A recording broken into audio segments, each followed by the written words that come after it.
Well, that's right. Here we've seen just a lot of chanting and singing, and things have turned heated sometimes, but this is really what it's looked like most of the time. A lot of Palestinian flags. There's some pro-Israel folks there on the outskirts. So it's been pretty peaceful overall. The question is, though, how long will the school and police allow this encampment and this gathering to remain?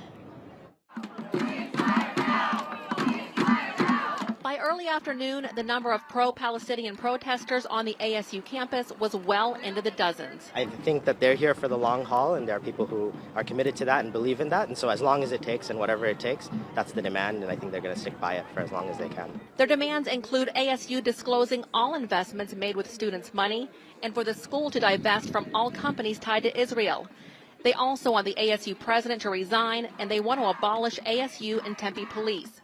Police earlier ordered the protesters to take down the tents. The university also saying this encampment is unapproved. However, as of now, there are still several tents up. They might be considered illegal, but they are not violent by any measure. And when they start doing this kind of thing, that's when change starts to happen. All riots start as peaceful at some point, and so do many of the quote-unquote violent protests. I've heard these peaceful protests about Yale, about Princeton, about University of Michigan, and what I end up seeing is Jewish students getting attacked, getting their flags snatched off them. Few counter-protesters attended. Israeli student Edon Gubeskis wore an Israeli flag.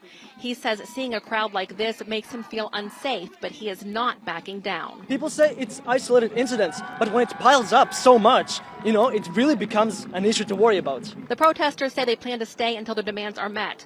It remains to be seen how long this will last. At other campuses across the country, police have come in and taken down encampments by force, and they've arrested hundreds in places like Boston, Atlanta, and New York.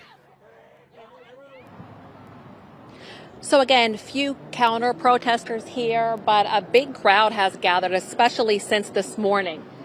I want to mention Arizona has a supportive stance on Israel, including a requirement in contracts that companies that do business with state agencies, that includes ASU, they cannot boycott Israel.